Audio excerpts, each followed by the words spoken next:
Meus queridos irmãos e irmãs, devotos de Nossa Senhora Aparecida, tendes em vós os mesmos sentimentos de Cristo Jesus. É o autor da carta aos Filipenses que nos pede isso. Que você, querido devoto, tenha no seu coração e na sua vida os mesmos sentimentos de Cristo Jesus. Ter os mesmos sentimentos de Cristo significa ter os mesmos valores que Ele, defender o que Ele defendeu, acreditar no que Ele acreditou, extirpar, ou seja, afastar de nossa vida o que Ele condenou. Isso significa ter em nós os mesmos sentimentos de Cristo Jesus. Não pense na palavra sentimento como algo abstrato. O autor sagrado não está falando de uma fé abstrata, vazia, ou mesmo uma fé dos outros. Não. O sentimento, os mesmos sentimentos de Cristo Jesus não tem nada de abstrato. É algo que começa aqui, no nosso meio. O reino de Deus, o céu, que já começa aqui com as nossas atitudes boas. Por isso, é verdade o que nós afirmamos, que o céu começa em você. O céu começa em nós, o reino de Deus, nós começamos aqui neste mundo. Por isso, tendes em vós os mesmos sentimentos de Cristo Jesus. Jesus defendeu o amor, foi contra a falsidade, teve paixão pela vida, paixão pelo ser humano e foi contra tudo e todos que eram contra a vida e contra a pessoa humana. A fé de Jesus, se assim nós podemos dizer, a sua fidelidade ao Pai, não era só razão. Não é só de razão que vive o ser humano. Nós somos também sentimento. Nós somos emoção pura. E isso é o que nos diferencia de todos os outros seres. Todos os outros seres têm faculdades instintivas, ou seja, naturais. Mas nós, seres humanos, não. Nós temos algo mais.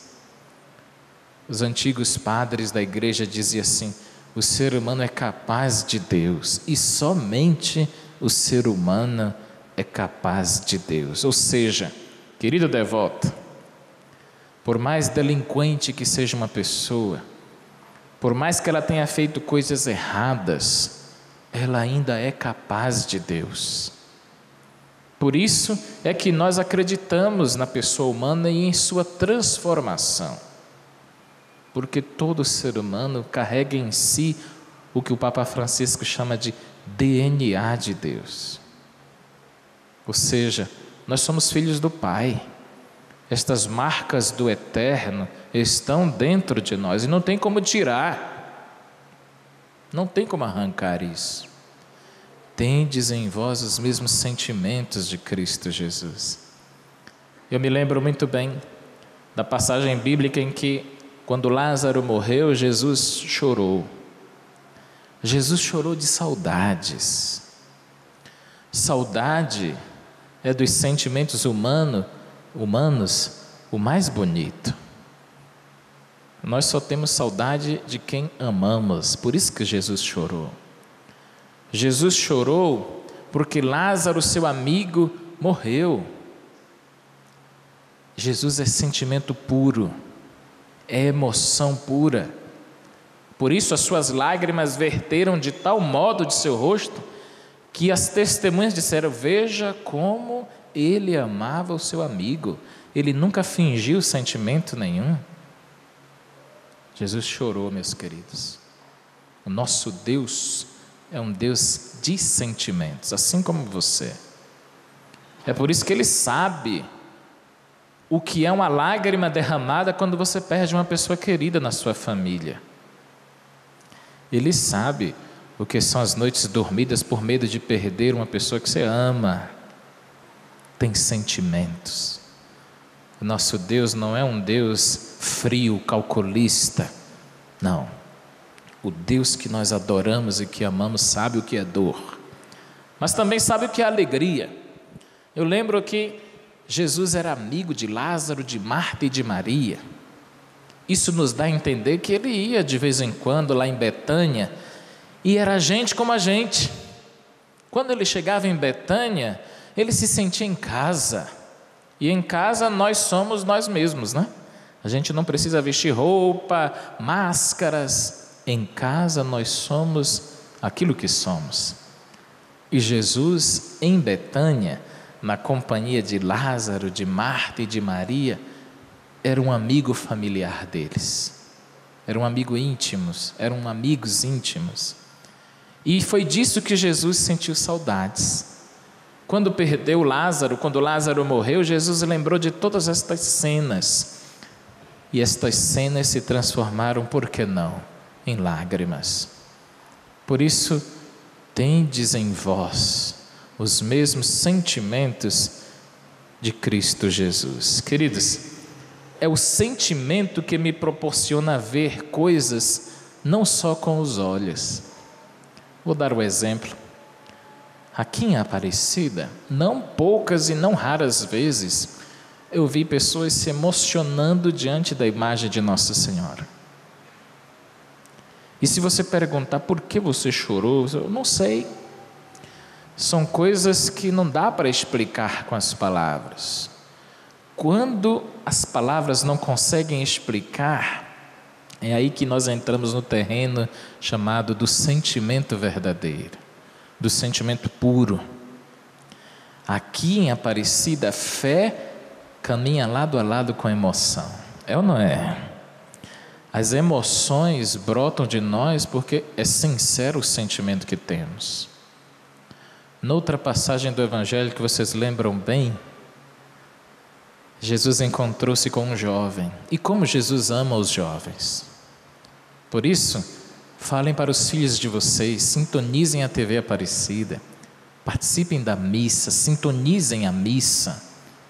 A missa é para os jovens, para os adolescentes. Eles são cheios de sentimentos. Os jovens têm os sentimentos à flor da pele e Jesus ama isso. Jesus uma vez se encontrou com um jovem e o texto sagrado diz que Jesus olhou para ele e o amou. É isso mesmo. Jesus olhou para o jovem e o amou. Mas padre, como é que é isso? Olhar, se demonstra amor no olhar, só no olhar? Sim. O amor se demonstra até na forma de olhar. Isso é sentimento puro. Isto é emoção pura. Alguém capaz de transmitir sentimento e amor pelo simples olhar. Um bebê recém-nascido ou com poucos meses de vida, se você, mamãe, colocar o seu bebê na sua frente, ele vai olhar para você e vai se deleitar olhando para a mãe. Sabe por que isso acontece? Porque o olhar mais bonito que existe é de um bebê olhando para a mãe. Quem é mãe aqui na igreja, levante a mão. Quem já sentiu essa experiência na sua vida? De ter o seu filhinho, a sua filhinha, olhando para você, ele se encanta. Quer dizer, isso é sentimento puro. E quem foi que ensinou a criança? Ninguém. Ela nasce com isso. É o nosso capax Dei, a nossa capacidade de Deus de termos sentimentos. Por isso, tudo que nos faz chorar, cujo sentimento é sincero, a gente precisa respeitar. Precisa-se respeitar.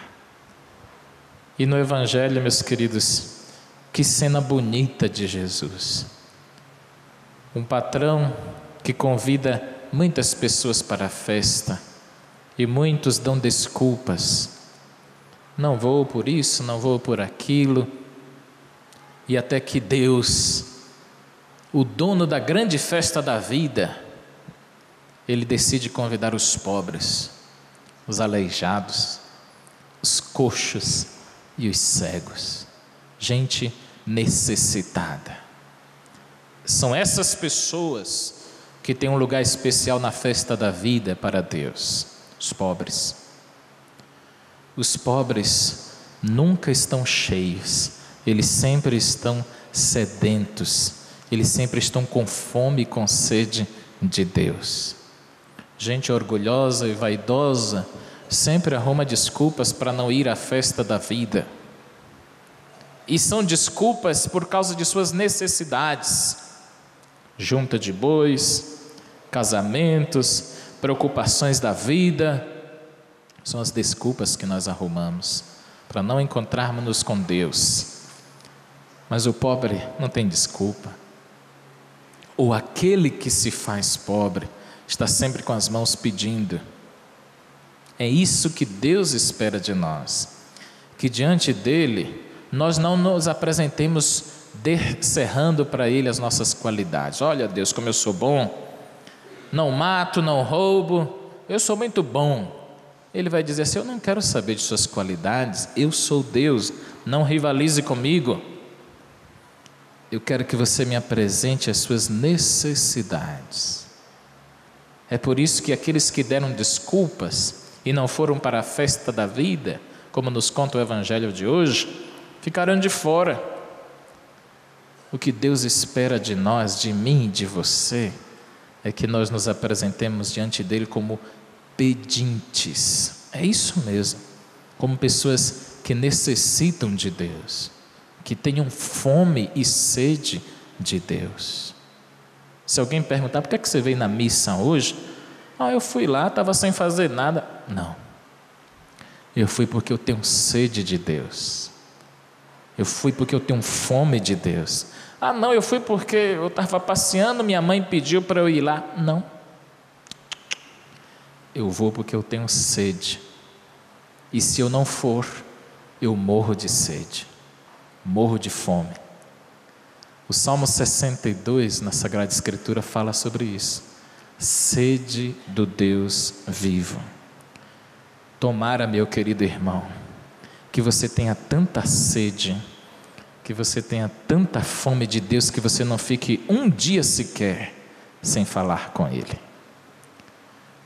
É triste vermos seres humanos, pessoas que não sentem falta da missa, que passam dias, até meses, sem rezar, e não sentem falta. Sempre tem uma desculpa porque tem afazeres muito mais importantes do que parar 10, 15, 20 minutos por dia para encontrar tempo para Deus. Essas pessoas se esvaziam.